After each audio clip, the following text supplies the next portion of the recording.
So, after 2 weeks of no MLS action because of the international break, we are back. And we are back for the conference final, first leg. And the second leg actually is not far from here.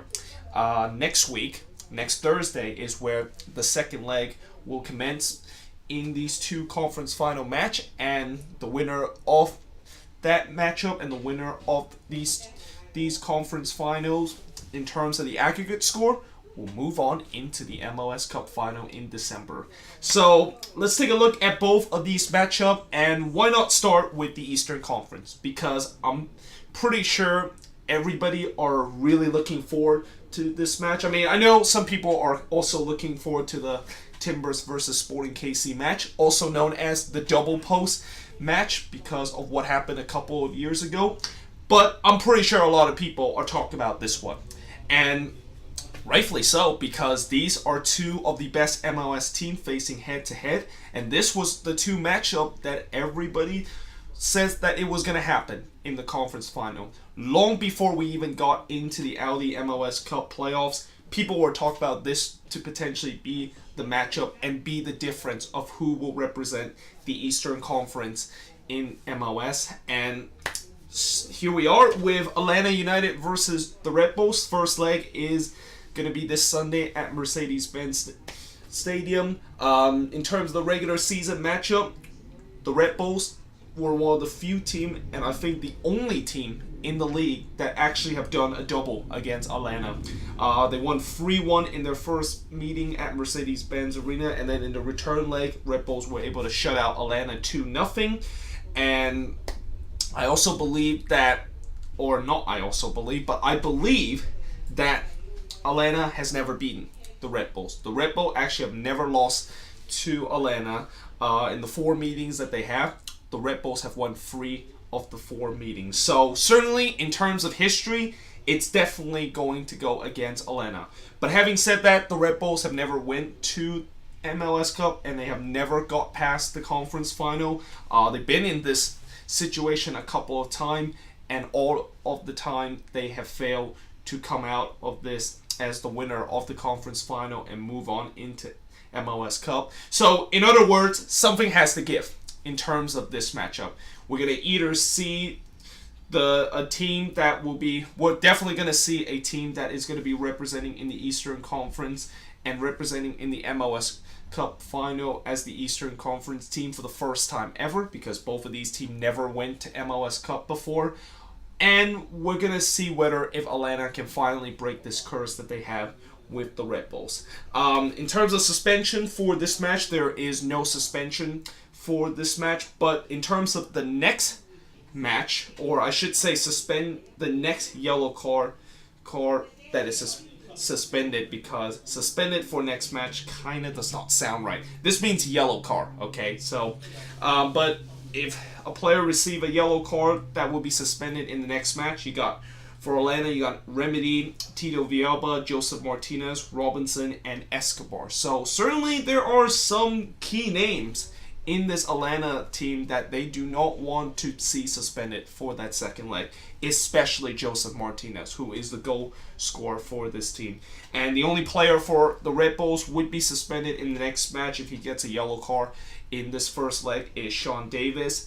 And when you look at this matchup, obviously it is really hard to call because both of these teams are very good. And I think if you want to kind of talk about what kind of team these are, well, Atlanta, I think this is a team that has a lot of superstar and are certainly the best quality team in the league. They have certainly had some of the best player in the league, that is Miguel Almiron and Joseph Martinez. Well, the Redbulls, although they are not as talented in terms of the quality wise, they are probably the most tactical, kind of stable, and probably the best tactical team in the league, and probably the team that has the most chemistry out of any other team in the league. All the players on the Redbulls know their role and know each other role, which is why it makes them so hard to beat, because they know what they're gonna do, and the tactics that they set up is always super hard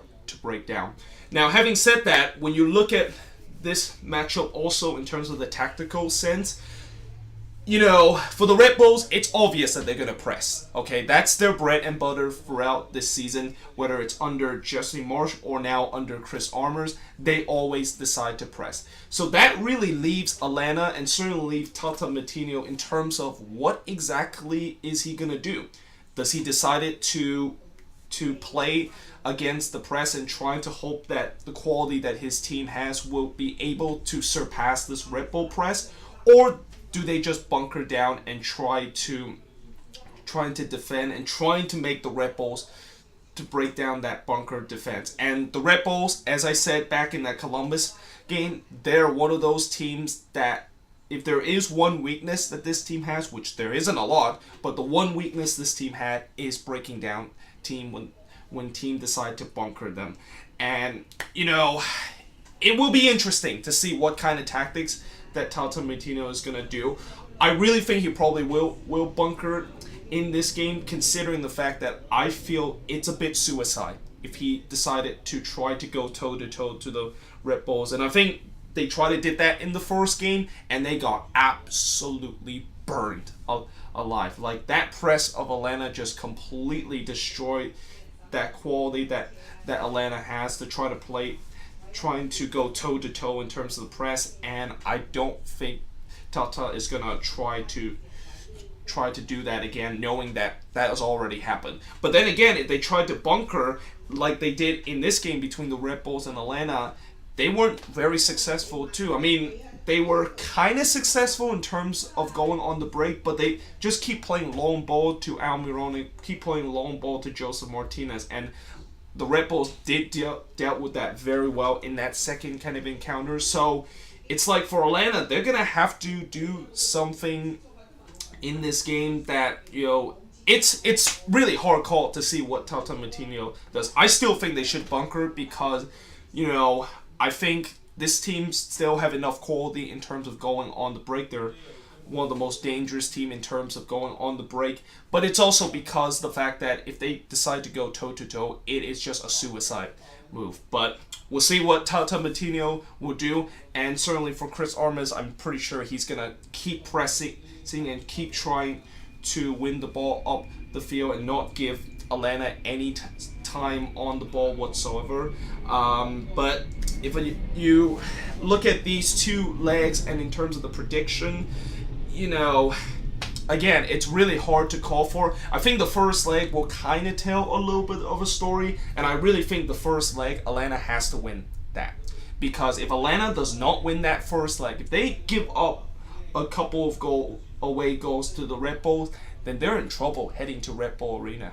I mean, the Red Bulls are very good at home, and actually both of these teams are very good at home, but if Atlanta does give up a couple of away goals in that first leg, or even give up one away goal, if this game ends 1-1, then I think it's advantage New York in this match, because the Red Bulls will find a way to continue to score more goals in the second leg, and Atlanta's going to have to force to open itself up, and they have to force to try to go for it, which just completely plays in the hands of the Red Bulls.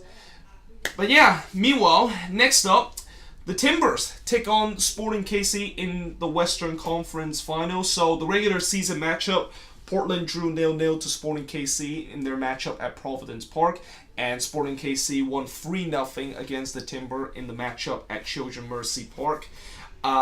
Suspended for this match, Diego Rubio, of course, is the only guy that is suspended for both of these legs, and suspended for the next match if they receive a yellow card. You got Liam Richwell, Diego Chara, Andre Flores, and Diego Valeri. And for Sporting KZ, Roger Espinoza would be suspended if he gets a yellow card. And I think for in terms of this sense, certainly Portland will have to be very cautious in this game. And certainly, when you look at these two names, Valeri and Chara, and even maybe Richwell, if they lose both of those guys in the next leg, then it's game over for Portland. Like, Valeri, he is a guy that is the offense of this team. He is the heart and soul of the creativity of this team, and without him, this team just does not function at all going forward. And Chara is a guy that that protects that back line very well. And probably, I would say Chara is kind of like that N'Golo Kante kind of role where he always worked hard to try to win the ball and try to get the ball away from the attacker. So if they lose both of those guys in the next leg, then it is game over for Portland. But when you look at this matchup, the Timbers, I'm pretty sure Savarese is just going to bunker down because that's been what they're doing throughout the season. And for Sporting KC, it's up to them to try to break down this bunker that the Timbers are going to be in, which they were pretty successful at times this season against teams that tends to bunker. Although one thing that I am worried about Sporting KC coming into this match is that midfield. Like, if they get overrun in that midfield, and especially since Portland tends to like to play up the middle and also tends to stretch guys, then, yeah, if they get overrun, then Sporting KC could be in trouble. And we saw that in that RSL versus Sporting KC match where that Sporting KC team not only was just, they looked very flat going forward, but they got overrun in the midfield. And when that happens, then you can see how Sporting KC could be in deep trouble. But having said that, I still think Sporting KC are the favorites coming into this matchup. I've been saying that Sporting KC is probably going to be the team that's come out of the Western Conference as the team that represent the Western Conference in the MLS Cup, mainly because this team is different than the past Sporting KC team. Of all the adversity that they have faced throughout the season, they have dealt with it every single time, and that includes in the playoffs, and that is something we have not seen in the past Sporting KC team. And okay, obviously you got the double post situation, and whether or not if that is gonna come into the mind of a couple of Sporting KC player, considering the fact that there are a lot of Sporting KC player on this team that did play in that 2015 matchup. I don't think so. I think this is just going to be a completely new game. I think Sporting KC is going to be super focused. They want to get into MLS Cup. And I just think that this matchup will really depend on in terms of team playing at home. Because both of these teams has very good home record. Portland is absolutely unstoppable at Providence Park. The same goes with Sporting KC at Children Mercy Park. So Portland, they have to win this first leg. If they do not win this first leg, then yeah, it could be a little bit problematic heading to Children Mercy Park. And given that the Timbers throughout this season, I've been talking about the problem they have on the road, especially against very good team, they always tends to not do very well on the road. They tend to look like one of the worst teams in the league whenever they go on the road. So it is crucial for the Timbers to win this one. And I think for Sporting KC, if they can get a 0-0 or even get a 1-0 win, then I think it's still a kind of good result. Well, actually, I wouldn't say a 1-0 is a good result because they don't get the away goal. But if they lose this match or draw this match, and as long as they get those away goals, then they will be fine heading into the second leg. And I still think Sporting KC will still have enough to edge out Portland in terms of these two legs. But yeah, either way guys, hope you guys enjoyed this video. If you do, make sure you guys leave a like, smash that subscribe button, and yeah, I of course will see you guys next time, and I'll see you guys on Sunday when I break down what happened in these two games in the first leg of the MLS Cup Conference Final.